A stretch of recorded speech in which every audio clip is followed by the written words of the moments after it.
beautiful people, welcome back to my channel. Welcome back. If you're an OG, a regular diggler at day one, baby, allow me to say welcome back, welcome back, welcome back. I know you're gonna like it here. So if you're new to my channel, and please do not leave without subscribing to my channel. The subscription is definitely free. Just hit the red button and you are subscribed. And please do not forget to hit the notification bell so that you can be notified every time I upload a video. Guys, I'm trying to wanna speak slow because I realized that in some of my videos I talk too fast and the words actually don't reach the camera or don't come out or don't sound right. But then anyway, as I promised that I'm gonna be bringing you Monday confessions. Guys, forgive me if sometimes you get Mondays and you get it on Tuesday, you get it on Wednesday. It's just that there's too many videos that I'm shooting, and I mean, you always like videos, so I'm just gonna give you more. If it doesn't come out on Monday, or you got it on Monday and you repeat it on Tuesday with a new video, it's your treat. So today we have one heartfelt confession that I felt like is closer to so many of us. So I don't want to ramble too much. Let's get into it so that we can read the comments and actually share our views. Don't forget to also share your views on this topic, on this confession, on the comment section down below. And also, if you like this video, don't forget to give it a thumbs up. Okay, let's get into it. So it says, hi, please keep me anonymous. I am a medical doctor who can't find a job. Yeah.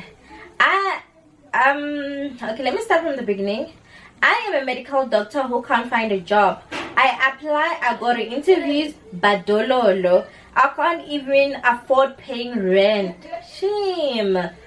Whew. I open a practice which is also not doing well. I am so suicidal. Heartbreaking. Life is not good at all. I talk to psychologists and pastors, but it does not help because I always go back to square zero. I just want to vent, and please help me advise, please. Guys, I think many of us have been here. I never thought that a whole doctor, a whole medical practitioner would actually not have a job. But then remember, this is South Africa, and the level of unemployment in South Africa is ridiculous. So, but then when we hear like a doctor can get a job, like, it sets so many questions, because now I'm asking myself, like, if me as an IT personnel, me as a software developer, it was so hard for me to get jobs, and I was thinking it's because I'm a woman. You know how it is in a male-dominated industry. When you're a woman, it's hard to get a job. Oh, someone is playing music. I hope I don't get copyright for this because I've been waiting for so long to film this, and now someone is playing music. But anyway, so it was so hard for me to get a job. It actually took me 9 years to get into IT. So guys, imagine a whole doctor, a whole medical practitioner. If you're suffering, what about us? But then I don't want to ramble too much, you guys. Let's just get straight into the comment. And comment number 1 said, sorry guys, there's people talking outside, just mind them and concentrate on me. I did not know medical doctors also struggle to find jobs. I mean, who would ever thought that medical doctors can't find jobs? I thought they just get out of medical school, and they automatically go to hospitals and get jobs. But yeah, I mean, okay, let's go on. Hang in there, doctor. Don't lose hope. Just keep on applying. Something good will come up. Our government is really failing us. I don't understand people who still believe in ANC. Ooh, child. I'm not gonna entertain that one. Okay, it says, I still don't understand people who still believe in ANC when graduates are struggling like this. Yes, we might argue that it can be political that we're not getting jobs, or it's because we're under a government that has not been delivering for such a long time. But then I don't want to dispute that, and I also don't want to agree with that, because I don't know, there's a lot of people that ANC has helped get jobs, and so there's a lot of people who are still not working. I mean, work employment in South Africa is ridiculous, and we're still under the ANC governance. So yeah, okay, second comment says, you settle too high because of your qualifications. Slow down. Don't slow down. Everything has its own time. Things will be okay. Keep your faith and head up. Okay, I can understand this one, but yeah, when you went to medical school and you spend all those years, 7 to 8 years, studying hard, and then no work, and then you say, okay, you've tried this, you tried that, it's not working. But how about you step out of your comfort zone? How about you step out of your practice, step out of your qualifications, and try to look at something? That's what I did for 9 years. When I couldn't find a job, that's why I stepped out of the IT industry. I started looking at venturing in other departments. I did find a department that they were taking at the time, so I settled with it and I started doing work. I started doing marketing. I mean, I was like, yes, I have my degree diploma there, but then I'm not finding work. So what shall I do? Should I stay home and be hungry? No, I couldn't do that, and it was so hard for my parents because they spent a lot of money to take me to school, and yet I come back with nothing. Well, I came back with something, but I can't work. I can't put that certificate into practice. That certificate, it can't even provide for me. So I had to say, no, I'm not gonna sit around. I'm just gonna find something to sustain me and keep me alive and keep me moving. So let's go to another comment. Says, okay, this one has a bit of African lingo, so I'm not gonna entertain it because I actually don't know what it means. The one says, the first time I saw a doctor unemployed was when I was in Pretoria, when this lady, a qualified doctor, came to prayer service when Pastor Chifiwa Irene was still alive. We were all shocked. How come we are short of doctors and others are unemployed? Even Pastor Irene was shocked. But it happened. We will be praying for you. God will restore. I think they were trying to say God will restore your life and it won't be the same again. I mean, this kind of motivations are very good, that okay, stick to prayer, keep your head up, something will eventually come along. But this person is suicidal, you guys, and I understand the situation. I mean, especially when you're a man and you cannot provide for your family and everyone depends on you, and everyone is looking at you like, and also your parents are looking at you like, we gave you education, we spent everything that we had on you, and yet you can't find a job. I understand the stress on top of it, the frustrations. You just feel like, oh my god, what if I just end it and then I'll forget about it? But then you have to understand, we people go through a lot, and depression, it's a real thing, you guys. Depression, it's alive. So imagine studying for those whole years and you can't get a job. So you can imagine the level of depression this person is facing. Okay, so another one says, open your practice in a township or in town near a taxi rank and take it from there. Don't open one in a fancy suburb. Money is not always there. Ooh, child, I did not see this one coming, but the fact in it, honey, this hand, yes, it's a hand, this hand is speaking reality. This hand is saying the suburbs looks fancy. Yes, do not go open your practice there, because a lot of people in those places do not have money, and this is a fact, you guys.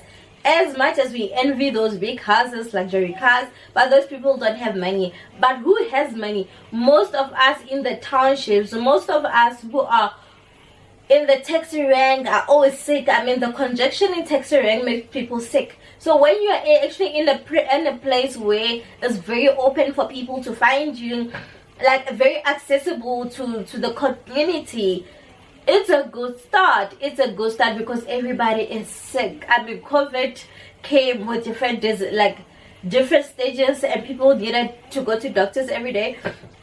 Oh, child. Oh, then the sinuses, they just want to start acting up while I'm filming. And now because it is January, we're drinking water, no more bear for us. So this hand is actually like giving us a valid point. When you have a business, target where, I know they say target market is it's very essential into businesses, but in terms like this, she's very correct, and I stick with her with a point that be in a visible area, be in an area where there's so much need for doctors. Open your practice there. I mean, that's a good one. Take that, Anonymous, take that and see. I know you say you have, but take the township one, the taxi rank one, and see where it's gonna take you. Okay. And another one says, you're hectic, most doctors can't find job. It's scary. I do not want to lie to you, it is very scary.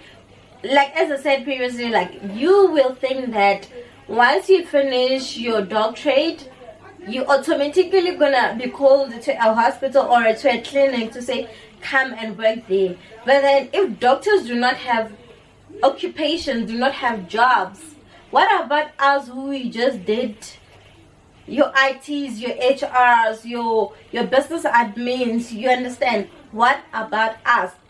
Oh, sorry. It is so scary. I did not want to lie to you. And another one says, please pray, read your Bible, have faith when praying that things will change for better. You just need to have faith when you pray. Honey, we all have faith. I'm sure this person has prayed like 1 billion times. Like, but what I can say is that faith without action is actually a fail. But then I understand that he does have the faith, he does go to church, he does go to pastors, he prays and whatnot, and also he took action by actually opening a practice, but things are not matching up, like so I don't know, Anonymous. This one is kind of hectic and it hits home for most of us. I do not want to lie to you. We've been there, we've seen people be there. It's frustrating. Another comment saying, sometimes one will think it's witchcraft, can't you know? That's a point. There's a point. Family curses. Some of us were suffering because of covenant that were made by our grandparents. Child, let's take a second to digest this because there's so much truth in this. Especially now that it's January and everyone is doing fasting, we're trying to break the generational curses. We're trying to like pray for prosperity, world health, and stuff like that. Prayer subsides everything. So these things do happen whereby there was a covenant that was made a long time ago. Even the Bible says so that I will punish you I will punish your kids for the wrongdoings of your parents. Like sometimes we are cursed because of our parents, we are cursed because something down back in the long generation, something happened and now we are cursed. But then we always keep saying pray and break the generational curse, break the chain. So it is a good advice to keep praying. But guys, this guy has been praying, you understand? He has been praying. So another one says, if pastors are not working, then try Sangoma. You will never know. Honey, I agree with this. You will never know. Most of us are brainwashed that if you go to Sangoma, it's only to kill people, to ukudlisa abantu, ukutwala and stuff like that. But not actually tapping into the other side of what if I get assistance, what if I get the help that I'm looking for. So actually I was not, because I'm one who's born into the both sides. My mom is a Sangoma and we have also pastors in our family, but not because of that, but because, sorry, my memory card was actually full. So what I was saying is that if you can tap into your traditional ways, maybe that's where your help is gonna come from, because they do not only do evil, you guys, they do actually assist people. You'll find that there is a certain little thing that you need to fix in your life, and it's gonna be fixed by maybe herbs or traditional medication or the certain rituals that you need to partake, but then also try to tap in that one. There is nothing for you to lose unless they say sacrifice a person. Hey, I'm just saying.